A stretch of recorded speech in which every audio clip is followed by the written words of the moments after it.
Gentlemen, if I said to you gasoline ain't what it used to be, would you agree with that? What's changed? What's some things that are different? No wrong answers. Ethanol's been added to it, absolutely. And there was a day when I was a kid that gasoline was gasoline. You just bought regular gas and that's what it was. And then we started getting E10. Now we're starting to get E15, and it's just slowly creeping up all the time. So some issues with ethanol that we're seeing is ethanol's real thirsty for water. It loves water. Does it ever get humid around here? Oh my goodness, it does. So literally, if we didn't have a water problem before, we're creating a water problem simply by, like a sponge, that ethanol just sucks that moisture, that condensation, that humidity, if you will, into the tank. And of course, water, here's breaking news for you. Water does not burn as well as gasoline does, right? But also another part of breaking news is that the BTU content of the ethanol is actually lower than the BTU content of the petroleum gasoline, that was created from crude oil. So it's created a lot of issues. But Jeremy, would you agree with me if I said it is the way it is? It is a irreversible trend that we have, and there's really not much we can do about changing that, right? So let's turn it into a profit opportunity. Rather than directing folks to pay 30 cents more a gallon to get regular gasoline, because many places in the United States, you don't have a choice to get regular. But there are also many places where you can pay 20, 30 cents a gallon more and get regular gasoline. Rather than directing folks that direction, because most folks think gas is gas and they're going where they're cheapest, right? Rather than direct them to spend more for gasoline, what if we just used it as an opportunity to ethanol-proof their car and provide an ethanol defense service? That's what this is about. So when we take regular E10 gasoline, and when we mix that with a little bit of tap water, I got breaking news for you. Gasoline and water don't mix, and it creates kind of a slimy mess. Does that make sense?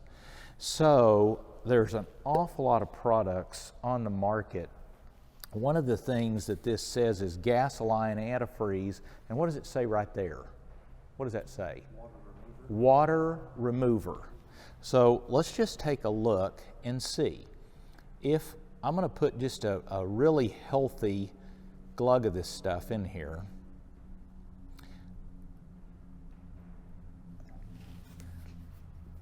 Let's put the lid on it.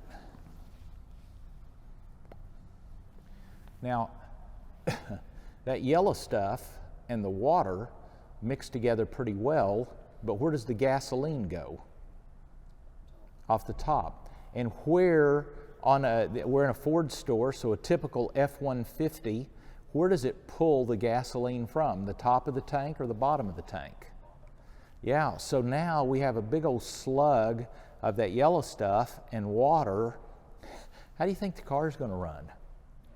Yeah, cough and sputter and everything else. So that's what we've got there. Now I'm going to set this aside, and let's do this one more time. So we take gasoline, we put with it, I'm sure we got enough here, got gasoline, put that with a little bit of tap water, just like before. We end up with the same mess, right? This is BG fuel system what? Drier. So let's see how this works. We'll put in the same amount we did of the yellow stuff.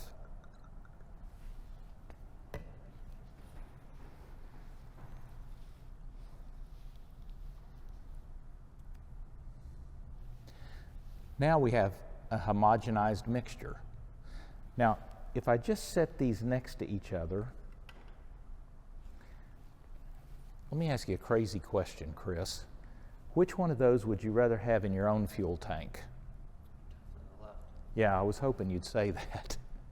Listen, I promise you this, the BG fuel system dryer is more expensive than this stuff over here. But good things aren't cheap, and cheap things aren't good. Let's just take this one step further, just out of curiosity. This says gas line antifreeze and fuel system what? Or it says water what? Remover. Water remover. Well, let's just see. I'm going to pour this out real quick.